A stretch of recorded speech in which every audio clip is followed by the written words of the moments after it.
Hi friends, welcome back to our channel Hexcent Private Limited. So, നമ്മൾ discuss ചെയ്ത് വന്നിരുന്നത് നമ്മുടെ പൈത്തൺ ജാങ്കോ ഫ്രെയിംവർക്കിലുള്ള ഒരു പ്രോജക്ട് സീരീസിലായിരുന്നു. അപ്പോൾ അതിൽ നമ്മൾ കുറച്ച് പോർഷൻസ് ലാസ്റ്റ് വീഡിയോയിൽ ചെയ്തിരുന്നു. അതായത് പ്രോജക്റ്റ് ക്രിയേറ്റ് ചെയ്തു, അതിലേക്ക് ആവശ്യമായിട്ടുള്ള ആപ്പ് ക്രിയേറ്റ് ചെയ്തു, അതിൽ വരുന്ന ഫയൽസും കാര്യങ്ങളൊക്കെ ഡിസ്കസ് ചെയ്തിരുന്നു. അതുപോലെ തന്നെ നമുക്ക് അതിലേക്ക് ആവശ്യമായിട്ടുള്ള അതിന്റെ ബേസ് ഡയറക്ടറിയിൽ 2 ഫോൾഡേഴ്സ്, സ്റ്റാറ്റിക് ഒന്നും ടെംപ്ലേറ്റ് ഒന്നും 2 ഫോൾഡേഴ്സ് ക്രിയേറ്റ് ചെയ്ത് അത് എന്തിനു വേണ്ടിയുള്ളതാണെന്നും പറഞ്ഞു. അപ്പോൾ നമ്മൾ ഇനി ചെയ്യാൻ പോകുന്നത്, ഇന്നത്തെ വീഡിയോയിൽ നമ്മൾ ഡിസ്കസ് ചെയ്യാൻ പോകുന്നത് എന്താണെന്ന് വെച്ചാൽ, നമ്മൾ ഈ ക്രിയേറ്റ് ചെയ്തിട്ടുള്ള സ്റ്റാറ്റിക് അല്ലെങ്കിൽ ടെംപ്ലേറ്റ് എന്ന് പറഞ്ഞിട്ടുള്ള ഈ 2 ഫോൾഡേഴ്സും നമ്മുടെ പ്രൊജക്റ്റുമായിട്ട് കണക്ട് ചെയ്ത് കൊടുക്കാൻ പോവാണ്. അപ്പൊ ഇതിനെ പ്രോജക്റ്റിലൊന്നും മെൻഷൻ ചെയ്ത് കൊടുക്കാൻ പോവാണ്. അത് ചെയ്യാനായിട്ട് നമുക്ക് നമ്മുടെ ഇവന്റ് പി ആർ എന്നുള്ള നമ്മുടെ പ്രോജക്റ്റിന്റെ ഫോൾഡറിൽ സെറ്റിംഗ്സ് ഡോട്ട് പി വൈ എന്ന് പറഞ്ഞിട്ടുള്ള ഫയലിൽ വരാം. അവിടെ നമുക്ക് ടെംപ്ലേറ്റ്സ് എന്ന് പറഞ്ഞിട്ട് ഒരു പോർഷൻ ഉണ്ട്. ഈ ടെംപ്ലേറ്റ് പോർഷനിൽ ഡയറക്ടറീസ് എന്ന് പറഞ്ഞിട്ടുള്ള DIRS എന്ന് പറഞ്ഞിട്ടുള്ള ലൈനിൽ, അതായത് 58th ലൈൻ ആയിരിക്കും. ഈ ലൈനിൽ വന്നിട്ട് നമുക്ക് os.path.join base_dir, അതായത് ബേസ് ഡയറക്ടറി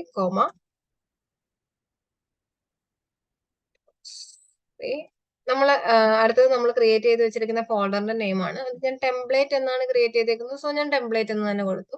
നമ്മുടെ ആ ഫോൾഡറിന്റെ നെയിം അതുപോലെ തന്നെ കൊടുക്കുക. അതായത് ബേസ് ഡയറക്ടറിയിൽ ടെംപ്ലേറ്റ് എന്ന് പറഞ്ഞിട്ടുള്ള ഒരു ഫോൾഡർ ഉണ്ടെന്നുള്ള കാര്യമാണ് നമ്മൾ ഇവിടെ മെൻഷൻ ചെയ്തിട്ടുള്ളത്. അതേപോലെ തന്നെ ഇവിടെ OSനെ നമുക്ക് ഇമ്പോർട്ട് ചെയ്യേണ്ടതുണ്ട്. അതിനായിട്ട് ഏറ്റവും ടോപ്പിൽ വന്നിട്ട് നമുക്ക് ഇവിടെ ഒന്ന് OSനെ ജസ്റ്റ് ഇമ്പോർട്ട് ചെയ്ത് കൊടുക്കാം. Import OS. ഓക്കെ, ശരിയായിട്ടുണ്ട്. അതിനുശേഷം ഇത് നമ്മൾ ടെംപ്ലേറ്റിന്റെ മെൻഷൻ ചെയ്ത് കൊടുത്തു. അടുത്തതായിട്ട് നമുക്ക് ഇനി സ്റ്റാറ്റിക് എന്ന് പറഞ്ഞ ഫോൾഡറിനെ മെൻഷൻ ചെയ്യണം. അതിനായിട്ട് താഴെ സ്റ്റാറ്റിക് QRL എന്ന് പറഞ്ഞിട്ട് ഒരു പോർഷൻ ഉണ്ട്. അതിന്റെ താഴെയായിട്ട് നമ്മൾ സ്റ്റാറ്റിക് ഫയൽസ് _dirs ഈക്വൽസ്, നമുക്ക് സ്റ്റാറ്റിക് ഫയൽസ് എന്ന് പറഞ്ഞു കഴിഞ്ഞാൽ ഇമേജസ് ഉണ്ടാവാം, CSS ഉണ്ടാവാം, ബൂട്ട്സ്ട്രാപ്പ് ഉണ്ടാവാം, ജാവാസ്ക്രിപ്റ്റ് ഉണ്ടാവാം, അങ്ങനെ കുറെ ഫയൽസ് ഉണ്ടാവും. അപ്പൊ അത് കാരണം കുറെ കണ്ടൻസ് ഉണ്ടായതുകൊണ്ട് തന്നെ നമ്മൾ ലിസ്റ്റ് ആയിട്ടാണ് കൊടുക്കുന്നത്. നമുക്ക് ഇതേപോലെ തന്നെ ടെംപ്ലേറ്റ് കണക്ട് ചെയ്ത പോലെ തന്നെ os.path.join base_dir, അതായത് ബേസ് ഡയറക്ടറി തന്നെയാണ് നമ്മൾ അതും ക്രിയേറ്റ് ചെയ്തേക്കുന്നത്. സിംഗിൾ കോട്സിനുള്ളിൽ നമ്മുടെ ഫോൾഡറിന്റെ നെയിം സ്റ്റാറ്റിക് എന്ന് പറഞ്ഞു കൊടുക്കാം. അപ്പം ഇങ്ങനെ നമ്മൾ ടെംപ്ലേറ്റിന്റെയും അതേപോലെ തന്നെ സ്റ്റാറ്റിക്കിന്റെയും ഫോൾഡേഴ്സിന്റെ കണക്ഷൻ പറഞ്ഞു കൊടുത്തിട്ടുണ്ട്. അപ്പം അതിനുശേഷം നമ്മൾ ഇനി ചെയ്യാൻ പോകുന്നത്, നമുക്ക് ആവശ്യമായിട്ടുള്ള ടെംപ്ലേറ്റ്, അതായത് HTML ഫയൽസ് ക്രിയേറ്റ് ചെയ്യാം.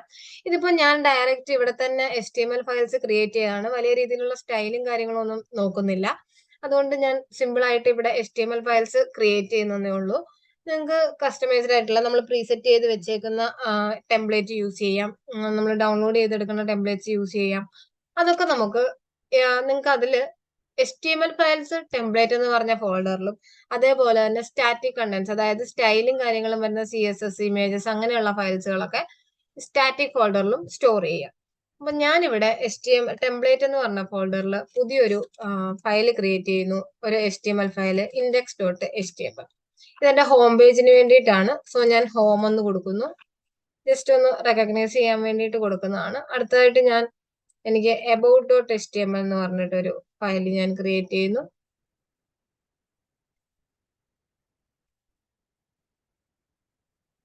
about.html. അതേപോലെ തന്നെ അടുത്തതായിട്ട് നമുക്ക് ആവശ്യമുള്ള HTML ഫയൽസ് ക്രിയേറ്റ് ചെയ്ത് വെക്കാം. contact.html എന്ന് പറഞ്ഞൊരു ഫയൽ ക്രിയേറ്റ് ചെയ്യുന്നു. അടുത്തതായിട്ട്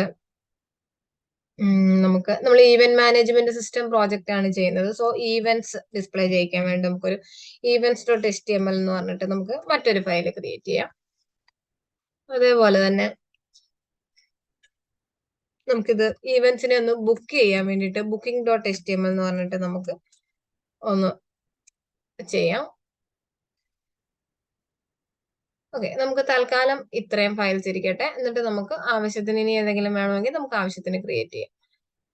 ഇതിൽ ഇൻഡെക്സ് about എന്ന് കൊടുക്കാം.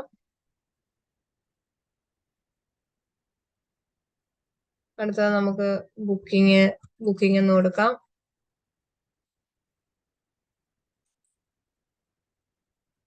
കോണ്ടാക്ട് എന്ന് കൊടുക്കാം. ഈവന്റ്സ് ഈവൻസ് എന്ന് കൊടുക്കുന്നു. ഇൻഡെക്സിൽ നമ്മൾ കൊടുത്തിട്ടുണ്ട്. ഓക്കെ, നമ്മൾ അത്യാവശ്യം നമ്മളൊന്ന് റെക്കഗ്നൈസ് ചെയ്യാനുള്ള കണ്ടന്റ് ഒക്കെ കൊടുത്തിട്ടുണ്ട്. ഇനി നമ്മളിത് റൺ ചെയ്ത സമയത്ത് നമ്മളൊരു സ്റ്റാൻഡേർഡ് ജാങ്കോയുടെ ഒരു ഇതായിരുന്നു കണ്ടിരുന്നത്. കഴിഞ്ഞ വീഡിയോയിൽ നമ്മൾ റൺ ചെയ്ത് നോക്കിയിട്ടുണ്ടായിരുന്നു. നമുക്ക് ഒന്നുകൂടി റൺ ചെയ്ത് നോക്കാം. ഇവിടെ എന്റെ എൻവയോൺമെന്റ് ആക്ടിവേറ്റ് ആണ്, അതുകൊണ്ട് ഞാൻ ഡയറക്ടറി ചേഞ്ച് ചെയ്ത് പ്രോജക്റ്റ് ഡയറക്ടറിയിലേക്ക് കയറുന്നു. Even PR. അതിനുശേഷം നമുക്ക് പ്രോജക്റ്റ് റൺ ചെയ്ത് നോക്കാം. റൺ സെർവർ കൊടുത്തിട്ടുണ്ട്. ഓക്കെ, നമ്മുടെ URLsന്റെ ഫയല് വെറുതെ ബ്ലാങ്ക് ആയിട്ട് കിടക്കുന്നുണ്ടാണ്. അത് നമുക്കിവിടെ നമ്മുടെ ആപ്പിന്റെ URLs നമ്മൾ ബ്ലാങ്ക് ആയിട്ട് വിട്ടേക്കുമായിരുന്നു. നമ്മൾ കണക്ഷൻ ഒന്നും കൊടുത്തിരുന്നില്ല. അവിടെ നമ്മൾ ആക്ച്വലി വ്യൂസ് ക്രിയേറ്റ് ചെയ്തതിന് ശേഷം അതിന്റെ കണക്ഷൻ ആണ് കൊടുക്കുന്നത്. തൽക്കാലം നമുക്ക് ഇതേപോലുള്ള സെയിം ഒരു URL തന്നെയാണ്. ഇതേപോലുള്ള URL പാറ്റേൺസ് പ്രോജക്റ്റിന്റെ URLs ആണ്. ഇതേപോലുള്ള URL പാറ്റേൺസ് ആണ് നമുക്ക് അവിടെയും വരുന്നത്. അപ്പൊ ഇതേപോലെ നമുക്ക് അവിടെ ഒന്ന് ക്രിയേറ്റ് ചെയ്ത് കൊടുക്കാം. നമുക്ക് ഫ്രം Django.urls import path.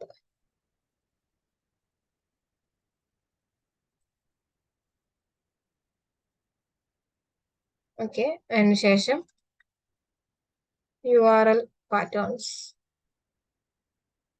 നമ്മൾ ഇത്ര URL പാറ്റേൺസ് കൊടുത്തപ്പോൾ തന്നെ നമ്മുടെ എറർ മാറിയിട്ടുണ്ട്. അപ്പൊ നമുക്കൊന്ന് പ്രോജക്റ്റ് ഒന്ന് റൺ ചെയ്ത് നോക്കാം. ഇങ്ങനെ ഒരു സ്റ്റാൻഡേർഡ് പേജ് ആണ് നമുക്ക് കാണാൻ പറ്റുന്നത്. അപ്പൊ നമുക്കൊന്ന് ഇതിന്റെ ബാക്കിയുള്ള കാര്യങ്ങളൂടെ ചെയ്തിട്ട് ഇത് മാറിയിട്ട് നമ്മുടെ പ്രോജക്റ്റ് എന്താണോ അല്ലെങ്കിൽ നമ്മുടെ വെബ്സൈറ്റ് എന്താണോ അത് നമുക്കൊന്ന് ഡിസ്പ്ലേ ചെയ്യിക്കണം. അതിന് വേണ്ടിയിട്ടാണ് നമ്മൾ ചെയ്യാൻ പോകുന്നത്. അപ്പോൾ നമുക്ക് അതിനായിട്ട് ആദ്യം നമ്മൾ ചെയ്യേണ്ടത് views.py, അതായത് നമ്മൾ നേരത്തെ പറഞ്ഞിരുന്നു ജാങ്കോ ഫോളോ ചെയ്യുന്നത് MVT ആർക്കിടെക്ചർ ആണ്. ഈ MVT ആർക്കിടെക്ചറിൽ നമ്മുടെ V സ്റ്റാൻഡ്സ് ഫോർ വ്യൂസ് ആണ്. അപ്പൊ നമ്മൾ അതിനായിട്ട് വ്യൂസ് എന്ന് പറഞ്ഞു കഴിഞ്ഞാൽ ഫങ്ഷൻസ് ആണ്. അപ്പൊ നമ്മൾ ആദ്യം തന്നെ നമുക്ക് വ്യൂസ് ക്രിയേറ്റ് ചെയ്യാം. ഈ വ്യൂസ് ക്രിയേറ്റ് ചെയ്ത് അതിൽ URL മാപ്പിംഗും കൊടുത്തു കഴിയുമ്പോഴാണ് നമുക്ക് നമ്മുടെ പ്രോജക്റ്റിനെ അല്ലെങ്കിൽ നമ്മുടെ വെബ്സൈറ്റിനെ അതേപടി നമുക്ക് ഡിസ്പ്ലേ ചെയ്യിക്കാനായിട്ട് പറ്റുന്നത്. അപ്പൊ നമുക്ക് ആദ്യം തന്നെ വ്യൂസ് ക്രിയേറ്റ് ചെയ്യാം. വ്യൂസ് ഫങ്ഷൻസ് ആണെന്ന് പറഞ്ഞു. പൈത്തണിൽ ഫങ്ഷൻസ് ക്രിയേറ്റ് ചെയ്യാനായിട്ട് നമ്മൾ ഡിഫ് എന്ന് പറഞ്ഞിട്ടുള്ള ഒരു കീവേഡ് ആണ് ഉപയോഗിക്കുന്നത്. അപ്പൊ നമ്മൾ ഇനി ഈ വ്യൂസ് ക്രിയേറ്റ് ചെയ്യാൻ പോകുന്നത് എന്തിനു വേണ്ടിയിട്ടാണ്? നമ്മുടെ ഈ ഉള്ള ഓരോ HTML ഫയൽസിനെ നമുക്ക് റെൻഡർ ചെയ്യിപ്പിക്കണം, അല്ലെങ്കിൽ നമുക്ക് അതിനെയാണ് ഡിസ്പ്ലേ ചെയ്യിക്കേണ്ടത്. അപ്പൊ നമ്മൾ അതിനെ റെൻഡർ ചെയ്യിപ്പിക്കാനുള്ള അല്ലെങ്കിൽ HTML ഫയൽസിനെ റെൻഡർ ചെയ്യിപ്പിക്കാനുള്ള വ്യൂ ആണ് ക്രിയേറ്റ് ചെയ്യുന്നത്. നമുക്ക് അതുമായിട്ട് റിലേറ്റ് ചെയ്ത് വരുന്ന നെയിം തന്നെ കൊടുക്കാം ഫംഗ്ഷന് അല്ലെങ്കിൽ വ്യൂവിന്. അപ്പോൾ ഡിഫ്, ഞാൻ ഇൻഡെക്സ് പേജിനെ റെൻഡർ ചെയ്യിപ്പിക്കാനുള്ള ഫംഗ്ഷൻ ആണ് ആദ്യം ചെയ്യുന്നത്. അപ്പൊ ഡിഫ് ഇൻഡെക്സ്, നമ്മളൊരു ആർഗ്യുമെന്റ് റിക്വസ്റ്റ് എന്ന് പറഞ്ഞിട്ട് പാസ് ചെയ്യുന്നു. റിക്വസ്റ്റ്, അതിനുശേഷം സിമ്പിൾ റിട്ടേൺ റെൻഡർ. നമ്മൾ HTML ഫയൽസിനെയാണ് റെൻഡർ ചെയ്യിപ്പിക്കുന്നത്, ജസ്റ്റ് ഒന്ന് ഡിസ്പ്ലേ ചെയ്യിപ്പിക്കുന്നത്. നമ്മൾ റെൻഡർ എന്ന് പറഞ്ഞിട്ടുള്ള മെത്തേഡ് യൂസ് ചെയ്യുന്നു. റിക്വസ്റ്റ് കോമ സിംഗിൾ കോഡ്സിൽ നമുക്ക് റെൻഡർ ചെയ്യിപ്പിക്കേണ്ട HTML ഫയലിന്റെ നെയിം കൊടുക്കുന്നു. index.html എന്ന് കൊടുക്കുന്നു. ഇതാണ് ഇത്രയും ചെയ്താലാണ് നമുക്കൊരു HTML ഫയലിനെ റെൻഡർ ചെയ്യിപ്പിക്കാനായിട്ട് സാധിക്കുന്നത്. ഇതാണ് നമ്മുടെ വ്യൂ എന്ന് പറയുന്നത്. നമ്മുടെ സ്പേസ് ഇൻഡന്റേഷൻ പ്രോബ്ലം ഒക്കെ ഉണ്ടാവും. അപ്പൊ കറക്റ്റ് ആയിട്ട് നമ്മൾ അതൊക്കെ നോക്കണം. നമുക്ക് ഇത്തരത്തിൽ നമുക്കൊരു വ്യൂ എഴുതാം. ഇനി ഈ വ്യൂവിന് നമ്മൾ നേരത്തെ പറഞ്ഞ നമ്മുടെ ആപ്പിന്റെ URLs.py നമുക്കൊരു പാത്ത് പറഞ്ഞു കൊടുക്കണം, അല്ലെങ്കിൽ URL സെറ്റ് ചെയ്ത് കൊടുക്കണം. അപ്പം ആപ്പിന്റെ URLs.py വന്നു. ഈ URL പാറ്റേൺസിനുള്ളിൽ പാത്ത്, റൂട്ട്. ഈ റൂട്ട് എന്ന് പറയുന്നത് നമ്മൾ ഫസ്റ്റ് പേജിന്റെ റൂട്ട് എന്ന് പറയുന്നത് നമുക്ക് ബ്ലാങ്ക് ആയിട്ട് കൊടുക്കാം. നമുക്കൊരു ബ്ലാങ്ക് സ്പേസ് ഉണ്ടാവും. അതായത് പ്രോജക്റ്റ് റൺ ചെയ്യുന്ന സമയത്ത് തന്നെ ആദ്യം തന്നെ നമുക്ക് റൺ ആവുന്നത് ഈ ഒരു ഇൻഡെക്സ് പേജ് ആയിരിക്കും, അല്ലെങ്കിൽ ആ ഒരു ഇൻഡെക്സ് പേജ് ആയിരിക്കും ആദ്യം തന്നെ ഡിസ്പ്ലേ ആവുന്നത്. ആ ഒരു പോർട്ട് നമ്പറിൽ തന്നെ ഇതായിരിക്കും ഉണ്ടാവുക. അപ്പം നമ്മൾ ഡിസ്പ്ലേ അല്ലെങ്കിൽ പ്രോജക്റ്റ് റൺ ചെയ്യുന്ന സമയത്ത് നിങ്ങൾക്ക് കുറച്ചുകൂടി മനസ്സിലാവും. അപ്പം നമ്മൾ അതിന്റെ റൂട്ട് ബ്ലാങ്ക് ആക്കി വെച്ചു, അതായത് എൻഡ് പോയിന്റ് ഒന്നും കൊടുക്കുന്നില്ല. അതിനുശേഷം വ്യൂസ് ഡോട്ട് നമ്മുടെ നമ്മുടെ ഇൻഡെക്സ് എന്നുള്ള വ്യൂവിന്റെ നെയിം ആണ് കൊടുക്കേണ്ടത്. Views dot index comma name is equal to നമുക്കൊരു നെയിം കൊടുക്കാം, ഇൻഡെക്സ് എന്ന് തന്നെ കൊടുക്കാം. തൽക്കാലം ഇൻഡെക്സ് എന്ന് കൊടുക്കുന്നു. അപ്പൊ ഇനി ഈ വ്യൂസിനെ നമുക്കൊന്ന് ഇമ്പോർട്ട് ചെയ്യണം. ഫ്രം ഡോട്ട്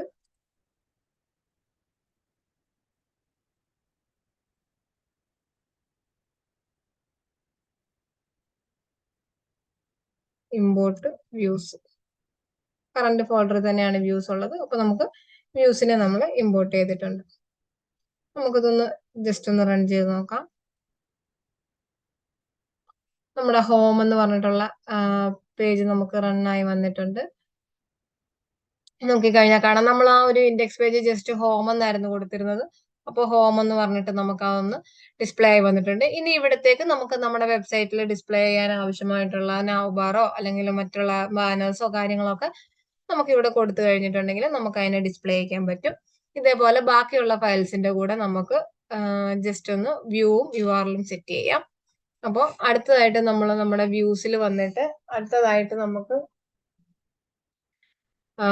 വ്യൂസിൽ നമ്മൾ എബൌട്ട് ഡോട്ട് എന്ന് പറഞ്ഞിട്ടുള്ള HTML ഫയലിനെ റെൻഡർ ചെയ്യിപ്പിക്കാനുള്ള വ്യൂ ആണ് ക്രിയേറ്റ് ചെയ്യുന്നത്. അപ്പോൾ def about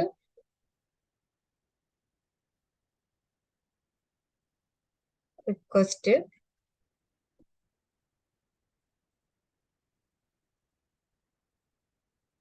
return render request comma about dot HTML. ഇതേപോലെ തന്നെ നമുക്ക് കോണ്ടാക്ട് ഉണ്ട്, ബുക്കിംഗ് ഉണ്ട്, ഈവൻസ്. അപ്പം എബൌട്ട് കഴിഞ്ഞു. ഞാൻ അടുത്തായിട്ട് ഈവൻസ് കൊടുക്കുന്നു. നമുക്കവിടെ ഈവൻസ് ഡോട്ട് HTML എന്ന് കൊടുക്കാം. അടുത്തത് ബുക്കിംഗ് കൊടുക്കാം. നമ്മൾ HTML ഫയലിന് ബുക്കിംഗ് ഡോട്ട് HTML എന്നാണ് ഫയൽ നെയിം കൊടുത്തത്. അതേപോലെ നമുക്ക് കോണ്ടാക്ട് കൊടുക്കാം. കോണ്ടാക്ട് ഡോട്ട് HTML എന്നാണ് നമ്മൾ കൊടുത്തത്. സോ നമ്മൾ എല്ലാ HTML ഫയൽസിനും ആവശ്യമായിട്ടുള്ള വ്യൂസ് ക്രിയേറ്റ് ചെയ്തിട്ടുണ്ട്. അടുത്തത് നമ്മൾ അതിന് വേണ്ടിയിട്ടുള്ള URLs ആണ് ക്രിയേറ്റ് ചെയ്യാൻ പോകുന്നത്. അപ്പം ഇത് തന്നെ ഞാൻ തൽക്കാലം കോപ്പി ചെയ്യുന്നു. ഇതിൽ ചെറിയ മാറ്റങ്ങൾ വരുത്താം നമുക്ക്. അതിനുശേഷം നമുക്കിതെല്ലാം ഒന്ന് പേസ്റ്റ് ചെയ്യാൻ 2-3 കോമ കൊണ്ട് സെപ്പറേറ്റ് ചെയ്യുന്ന ലിസ്റ്റ് ആണ്. സോ നമ്മൾ കോമ കൊണ്ട് സെപ്പറേറ്റ് ചെയ്യാൻ മറക്കരുത്. നമ്മൾ ആദ്യത്തെ റൂട്ട് നമ്മൾ ബ്ലാങ്ക് ആയിട്ട് വെച്ചിട്ടുണ്ട്. സോ നമുക്ക് സെക്കൻഡ് റൂട്ടിൽ നമുക്ക് അതിന്റെ എൻഡ് പോയിന്റ് കൊടുക്കാം. നമ്മൾ അടുത്തതായിട്ട് നമ്മൾ എബൌട്ട് എന്ന് പറഞ്ഞ വ്യൂസിന്റെ URLs ആണ് കൊടുക്കുന്നത്. അപ്പൊ എബൌട്ട് അതിൽ നമ്മൾ എബൌട്ട് സ്ലാഷ് എന്ന് കൊടുക്കുന്നു. അതിന്റെ നെയിം എബൌട്ട് എന്നാക്കുന്നുണ്ട്. അടുത്തത് നമുക്ക് ഈവൻസ് ആണ് വേണ്ടത്. അപ്പം ഈവൻസ് സ്ലാഷ് എന്ന് കൊടുക്കുന്നു. വ്യൂവിന്റെ നെയിം ഈവൻസ് എന്നായിരുന്നു, അത് കൊടുത്തു. ഞാൻ നെയിം നമുക്ക് ഇഷ്ടമുള്ളത് കൊടുക്കാം. ഞാൻ ഇങ്ങനെ കൊടുക്കുന്നു എന്നേ ഉള്ളൂ. സെയിം നെയിം കൊടുക്കുന്നു എന്നേ ഉള്ളൂ. അടുത്തായിട്ട് നമുക്ക് ബുക്കിംഗ് ആണ് വേണ്ടത്. ഇവിടെ നമുക്ക് ബുക്കിംഗ് സ്ലാഷ് എന്ന് കൊടുക്കാം. നെയിമും ബുക്കിംഗ് സ്ലാഷ് എന്ന് കൊടുക്കുന്നു. ബുക്കിംഗ് എന്ന് കൊടുത്തു. അടുത്തായിട്ട് നമുക്ക് കോണ്ടാക്ട് കൊടുക്കാം. കോണ്ടാക്ട് എന്നാണ് വ്യൂ നെയിം. ഇവിടെ എൻഡ് പോയിന്റ് അല്ലെങ്കിൽ റൂട്ട് എന്ന് പറയുന്നത് നമ്മൾ കോണ്ടാക്ട് സ്ലാഷ് എന്ന് കൊടുക്കുന്നു. നെയിമിൽ നമുക്ക് കോണ്ടാക്ട് എന്ന് കൊടുക്കാം. ഓക്കെ, നമ്മൾ ഇത്രയും കൊടുത്തിട്ടുണ്ട്. ഇനി നമ്മുടെ പ്രോജക്റ്റ് റൺ ചെയ്ത് നോക്കിയാൽ നമുക്ക് കാണാം നമ്മുടെ പോർട്ട് നമ്പറിൽ നമ്മൾ ഹോം എന്ന് പറഞ്ഞിട്ടുള്ള ഇത് കിട്ടിയിട്ടുണ്ട്. അടുത്തത് ഞാൻ അവിടെ URLs-ൽ നമുക്ക് ജസ്റ്റ് നമ്മൾ എൻഡ് പോയിന്റ് കൊടുത്തത് എന്തായിരുന്നു അത് വെച്ച് നമ്മൾ സെർച്ച് ചെയ്യാൻ പോവാണ്. അപ്പോൾ പോർട്ട് നമ്പർ സ്ലാഷ് എബൌട്ട് ആയിരുന്നു ആദ്യത്തേത്. അപ്പൊ നമുക്ക് എബൌട്ട് സ്ലാഷ് നോക്കാം. എബൌട്ടിന്റെ ഫയൽ നമ്മൾ എബൌട്ട് എന്നായിരുന്നു ആ ഫയലിനുള്ളിൽ ജസ്റ്റ് കൊടുത്തിരുന്നത്. അടുത്തായിട്ട് നമ്മൾ ഇതേപോലെ നമുക്ക് ജസ്റ്റ് ഈവൻസ് കൂടി നോക്കാം. ഈവൻ സ്ലാഷ് നമ്മൾ ഈവൻസ് എന്ന് കൊടുത്ത ഫയൽ കിട്ടിയിട്ടുണ്ട്. അപ്പൊ നമ്മൾ കറക്റ്റ് ആയിട്ട് നമ്മുടെ വ്യൂ സെറ്റ് ചെയ്തതും നമ്മുടെ URL സെറ്റ് ചെയ്തതും കറക്റ്റ് ആയിട്ട് വന്നിട്ടുണ്ട്. നമുക്ക് കറക്റ്റ് ആയിട്ട് ഡിസ്പ്ലേ ചെയ്യുന്നുണ്ട്. ഇനി ഈ HTML ഫയൽസിനുള്ളിലേക്ക് നമുക്ക് ആവശ്യമുള്ള കണ്ടന്റ്സും കൊടുത്ത് നമുക്ക് ആവശ്യമുള്ള ഫങ്ഷൻസ് കൂടി സെറ്റ് ചെയ്യേണ്ടതേ ഉള്ളൂ. അപ്പോൾ അതൊക്കെ നമുക്ക് അടുത്തൊരു വീഡിയോയിൽ അതുമായിട്ട് കാണാം. Okay, thank you for watching. By.